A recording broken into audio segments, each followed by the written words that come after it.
when you're anxious, your mind is going to lie to you. It's going to lie to you a lot. And what makes it hard is how believable these lies can actually feel. For example, I used to believe that I would never get better, that I was going to have anxiety for life because everything I had done, everything I'd been advised to do had failed. So therefore, anxiety was going to be a permanent part of my future. And that felt very depressing. I also believed that there was something wrong with me for having anxiety, that I was a failure and everyone else was okay. They all seemed all right. And there I was quivering inside, over analyzing and trying to work out how to keep myself safe. And it's a brutal place to be in with these lies because, as I said, they feel really real. You often feel, for example, that people are judging you. Yeah, and you get that sense of shame and embarrassment kick into your body. And unless you know what to do with that, you're kind of just left feeling powerless with this overwhelming emotion sort of appearing and taking over you. And another lie that often comes up from clients, by the way, is that because you have anxiety, you're going to attract bad things into your life. So they've looked at the law of attraction, for example, and it's talking about how negative thoughts and negative feelings attract negative experiences. And of course, all of those lies just turn up the anxiety dial. And you've got to think, why is the mind doing this in the first place? What's going on? Well, there's a couple of reasons just for you to entertain and think about. One is the lies are so powerful and can create a lot of suffering. So eventually you'll try to stop changing your outside world in a hope that that will magically cure your anxiety, and you'll go within to address the lies, to address what's really going on with you, to get to know yourself. And another aspect of this is that there may be another part of your ego, your mind, that thinks, actually, you being anxiety free might not be in your best interest right now because you don't know how to handle an uncertain future. And if if you have an intolerance to uncertainty, then isn't it better for your mind to try and keep you in your comfort zone, in your prison? Because even though that's painful, it feels familiar.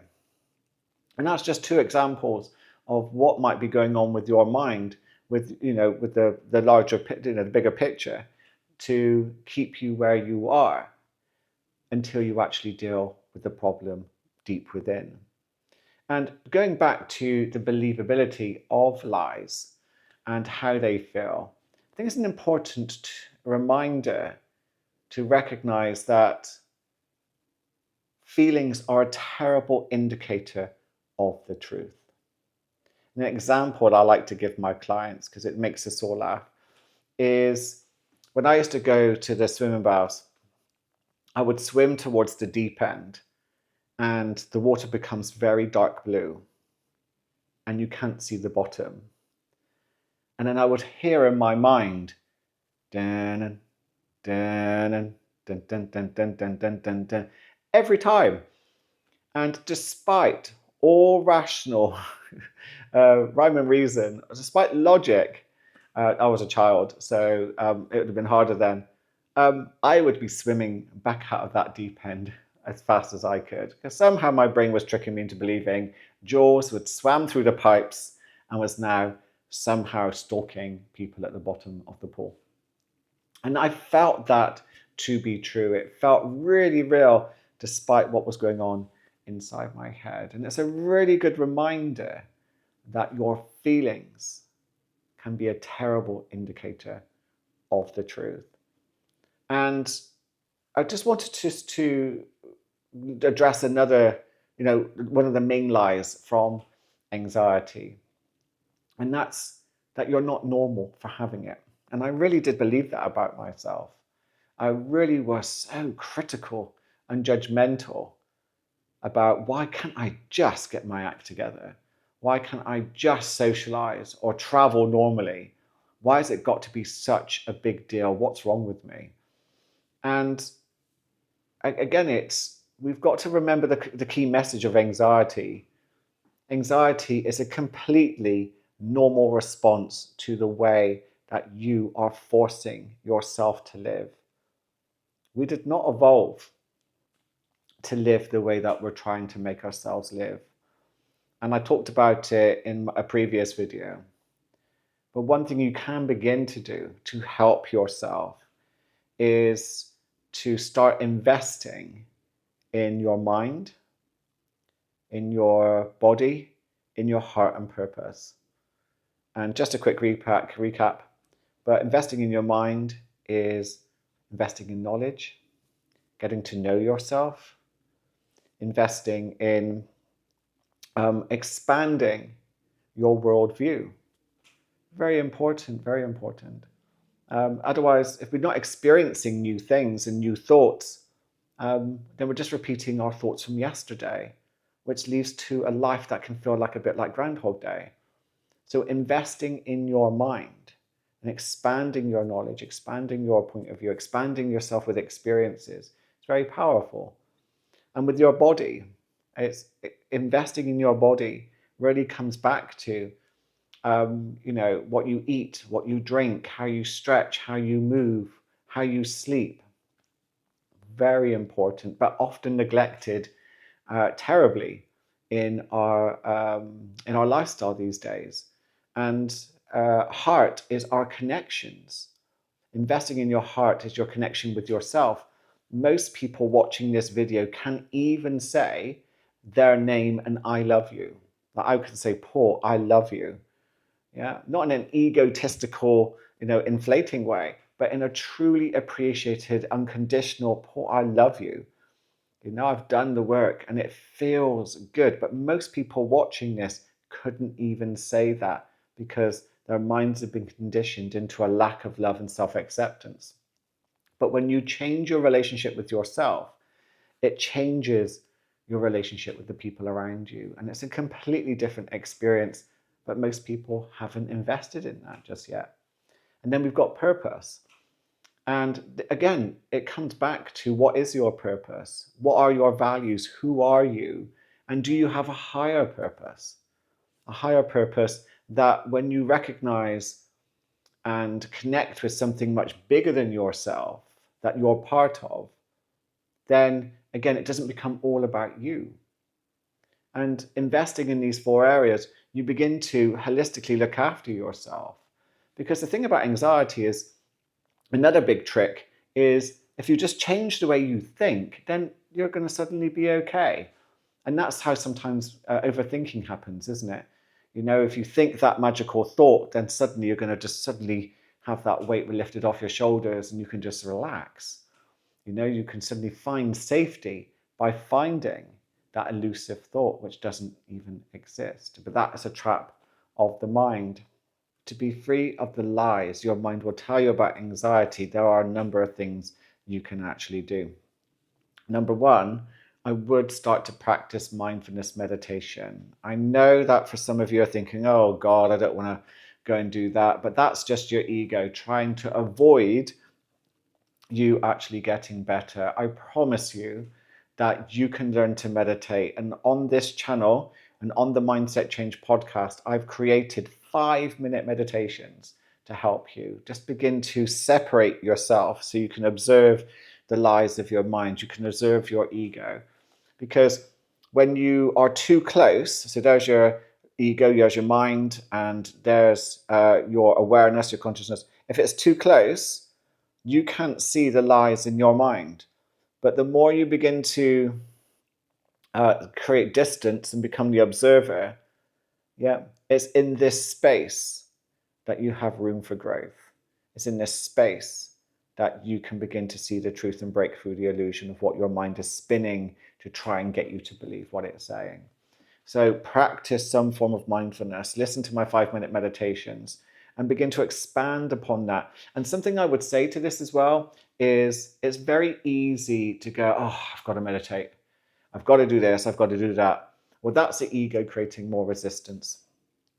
Begin to think of meditation as the most incredible upgrade and enhancement for yourself. Yeah, so that you want to do it. Yeah, it's something that, yes, it's going to be a little bit challenging. Yeah, but the results are going to be phenomenal for you. So you're seeing what you want out of meditation happening for you. You can see the illusions of your mind. You're no longer believing so much what your mind is telling you. Think about, what would your life be like if you no longer believed the lies of your mind? And that is the power of being able to observe, first of all, what your mind is saying with awareness. Another thing you can begin to do, by the way, is you can begin to list all the lies that your mind says about anxiety, about your future, about your life, and then just write down the truth. Just write down the truth. Any prediction about your future is going to be a lie, regardless of how real it might feel. Yeah, the future doesn't exist yet. Nothing exists there yet. So again, any prediction has to be false. So just get used to acknowledging that your mind is lying. That is very, very powerful for yourself. And another aspect that you can begin to do as well is devalue the lies. If you see too much value in believing them, then you'll keep them. So devalue them by being honest with yourself at the true cost of believing them, the true cost of anxiety being still in your life. What's it doing to your mental health, your physical health, your friends, your family, your career, your finances, your social life, any area? Be comprehensive and just write down, the cost of it is this. If I continue to believe the lies of my mind, this is the consequence. And there's no shaming in that. It's just acknowledging the truth. Yeah. And as Dan Sullivan says from Strategic Coach, he says, all progress starts with telling the truth. And that's a really wonderful quote. That gets you a sense of, yeah, let's just be honest. And you have to go deeper too. You have to go a little bit deeper. And one of the biggest traps that your mind will set for you is the idea that you need fixing. Yeah, so I want to address that lie in particular. And from that fix, if you fix yourself, like watching this video, you'll fix yourself. If you find that magical book, therapy, healing modality, coach, and anything, if you just fix yourself, then life would suddenly magically become better. And that seems like a positive thing to do, doesn't it? It seems healthy. But the reality is this: it is a trap from your ego to keep you seeking. So there are merits, there are good things about working on yourself, getting to know yourself, and doing healing modalities, reading that book, doing therapy, having coaching. That's all wonderful. But you have to stop seeking at some point and beginning to do the work, not to fix yourself because there's something wrong with you, because I can promise you there is nothing wrong with you, no matter what your mind says to you. When you are moving away from the idea that you need fixing, and for example, begin to, just like I said with meditation, invest in mind, body, heart, and purpose for the pure love of it, for the pure joy of it, for the pure enhancement, for the pure challenge. Yeah. So you're focusing on the end result of you being anxiety free, and investing in these areas would be really good for you. So you're doing it for the pure fun of it. So that way you don't have to try and motivate yourself. That way you're not trying to force yourself. You're not trying to battle with the idea that you're procrastinating. Again, you're moving beyond self-sabotage in some way because you're focusing on the end result, like a strong vision of you being anxiety-free.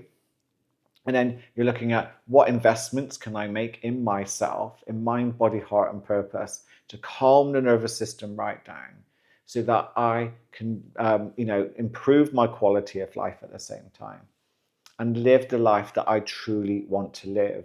So if you do your create a vision of what it would look like to be anxiety free, add to that, what is it that your life would look like? Really begin to think about a future you that has the life that you truly would like to live without anxiety holding you back.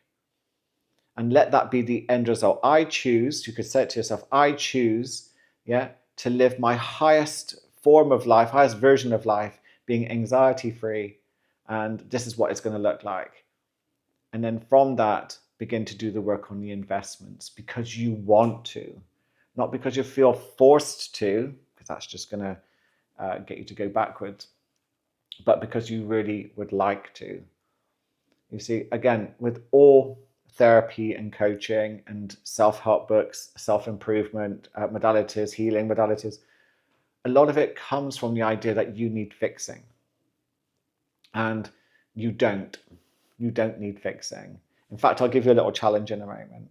But I promise you that you are perfect as you are right now, no matter what your mind says, no matter how you feel. And a nice way that I did this with some people on my WhatsApp community. We were having a conversation and someone was talking about what they were struggling with. And again, what they were struggling with was a story in their mind that there was something wrong with them. So I asked this person, and I'm going to ask you the same question. Prove to me that you're not perfect right now without using a belief system as evidence. Prove to me that you're not perfect right now without using a belief system as evidence, a story, something that's been given to you by our society, our culture, etc. And here's the thing, you can't. Because no matter what you come up with, it'd be some form of comparison or something the society has placed a negative on or a positive on, dependent on what it is that you're saying right there. So again, when you come back to the very present moment and you allow yourself just to be still here with me in the present moment, here and now, and we're here just breathing, and you're focusing on what's under my voice, looking into my eyes possibly, or just listening to my voice. Again, you're free from the stories. You're free from the idea that there's something wrong with you.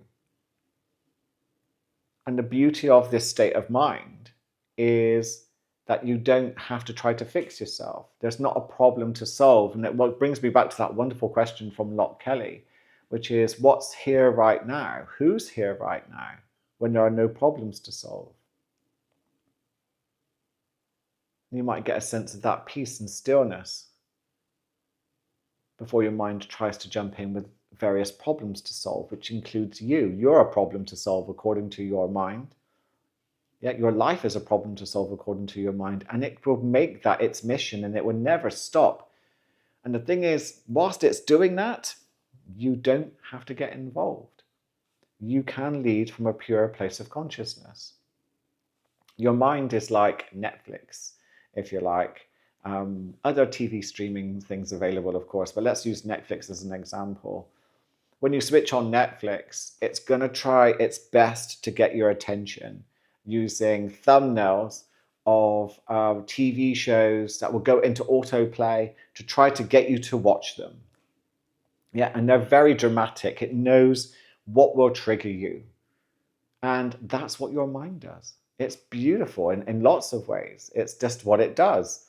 Your ego isn't the enemy. Your mind is not the enemy. It's just showing you what it thinks will get your attention. And the more tense you are from not investing in mind, body, heart, and purpose, the more tense you are, the more likely you're going to see some interesting programs, usually the serial killer ones. I'm not saying you're a serial killer, but the darker documentaries where, again, you're like drawn into, oh, I love a true crime. I love that. But they tend to be featuring you and your friends around you instead of people from around the world. So The thing is about your Netflix shows that are streaming in front of you, giving you options, is you just don't have to watch them. That is your choice. You can turn the TV off and you can become present in the here and now and be free of your stories. And that can be difficult. I know that can feel difficult because if your mind is conditioned to be overstimulated, it may want the drama. It may want the drama. And those lies are the drama. You're not good enough. There's something wrong with you. And it can feel so painful that, again, in reality, you switch on Netflix to numb yourself. You self-medicate to numb yourself. You might even try going to the doctors and getting pills to numb yourself. Because the Netflix in your mind is too intense. And it's having an impact on your body. But you don't have to watch that's your mind is showing you. And also when it's showing you, you're not the main actor. That's an illusion. Yeah. So the more you use mindfulness, the more you get to be able to step back and go, I see that TV show, but I don't think I'm going to watch it. Sounds exciting, but do you know what? No, I'll pass on that. Thank you. I'm going to bring my attention to the only moment that matters, and that's the here and now. We begin to have a completely different effect on anxiety. And remember, anxiety isn't the enemy. Anxiety is a messenger from the mind, body, and spirit asking you to change course because something you're doing is unsustainable. And again, anxiety is a perfectly normal response to how we're trying to live our lives, how we're trying to force ourselves to live our lives. So again, it's if we change course and invest in mind, body, heart, and purpose, we can begin to feel better. Hope that all makes sense. I've got some notes in front of me to make sure I've said everything. So again, I just want to emphasize the lies of your mind feel completely real. There's nothing wrong with that. Yeah, they will feel real, but they're a terrible indicator of the truth. The more you begin to step back and see them through the illusions that they are, the more you can just let them pass on by. Even believing them doesn't make you a failure, doesn't mean there's something wrong with you. It just means that, just like most of us, we believe our thoughts. That's how we evolved. But you don't have to believe all of your thoughts. Yeah, the ego isn't the enemy. The ego isn't the enemy. It's, it will show you thoughts and you can cherry pick which ones you're going to use or not. We don't have to be a prisoner to our ego and whatever it's showing us. You don't have to be a prisoner to the anxiety lies that it's showing you. So again, the more you get a sense of, I'm aware that the lies of the mind, I can separate myself from them. I need to invest more in my mind, body, heart, and purpose. That will help calm my body down. And also, if I'm not feeding the ego, I will see less lies. If you realize that there's nothing to fix about you, you are perfect. Yeah, there's nothing wrong with you. Only your mind will come up with a story that you're not, because then you can just get stuck in trying to fix yourself. And that's very distracting from getting to know who you really are. And it's who you really are, your awakened mind, your super consciousness. That if the more you connect with that, that's the part of you that will transform everything. So if you have any questions on anything that I've talked about, I've talked a lot, I've rambled a bit, completely gone off of what I was going to say. But I hope it's made sense to you. I hope you get an idea of that you're normal. You don't need fixing. You don't have to keep doing that now. You can enhance your life for the pure fun of it. Yeah, to be anxiety free. Make it a beautiful challenge that you love, just simply love doing it, just because you love doing it. That's how I healed my anxiety. That's why another part of I did it because I was in it for the pure challenge. What could I do? But I did get stuck in the seeking, and it's beautiful to be free of that.